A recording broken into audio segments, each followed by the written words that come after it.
Hey there everybody, how's it going? This is Jacob Kilby here, and this video I'm going to talk about my feelings on my heart transplant and the emotions that I go through every day.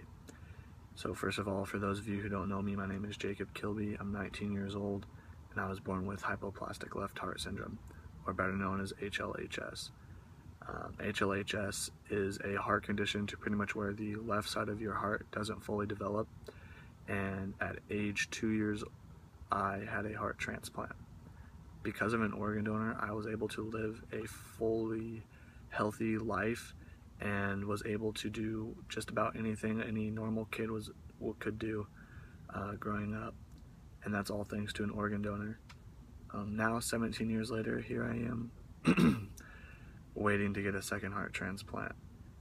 Now I have what's called a transplant vasculopathy, which is where the arteries inside your heart fill up with antibodies, which is a form of rejection, and pretty much restrict the blood flow to your heart.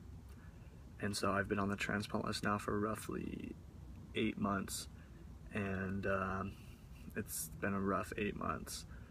Being on the transplant list doesn't mean that you just get on the list and you get a heart. You're pretty much on call 24/7, and whenever you get a call from your doctor, you pretty much just drop everything and do what he says. And so you're on a waiting list pretty much, and you just wait. Every day I wake up and I wait for that call, thinking, is today going to be the day? Is today going to be the day that I get a call from my doctor telling me that I need to go in to get a new heart?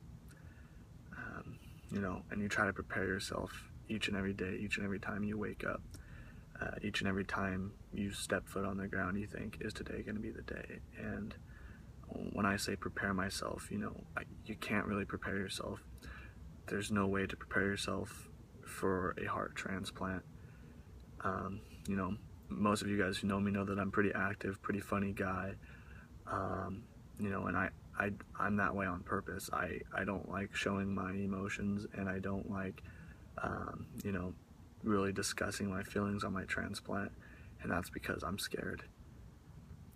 I'm scared, so scared, because you never truly know the outcome of a transplant.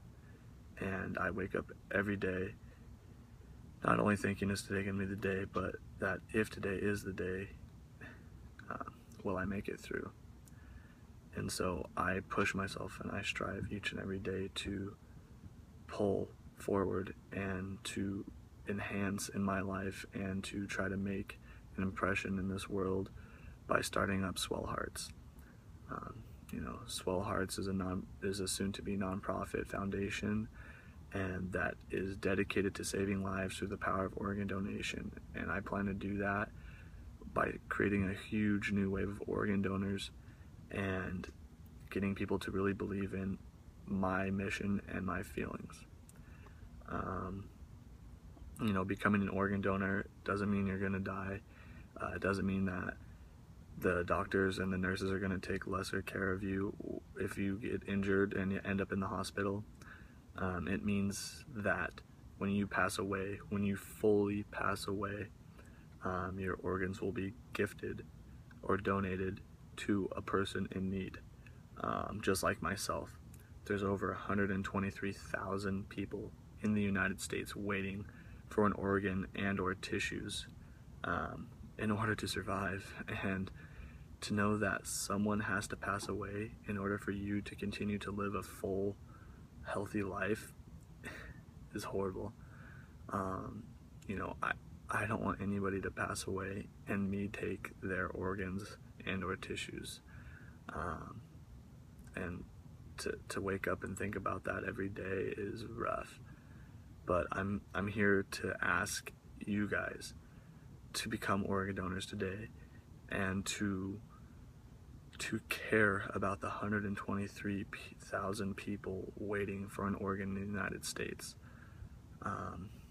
It's not easy needing an organ, and some days are harder than others, but I realize that it's not just me waiting on a list, and that thousands of people go through this every single day, the same emotions that I go through.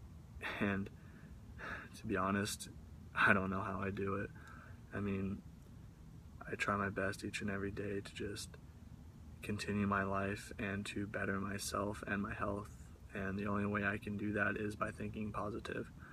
So those are my few thoughts on my transplant situation and organ donation, and I hope you guys sign up to become organ donors and save future lives.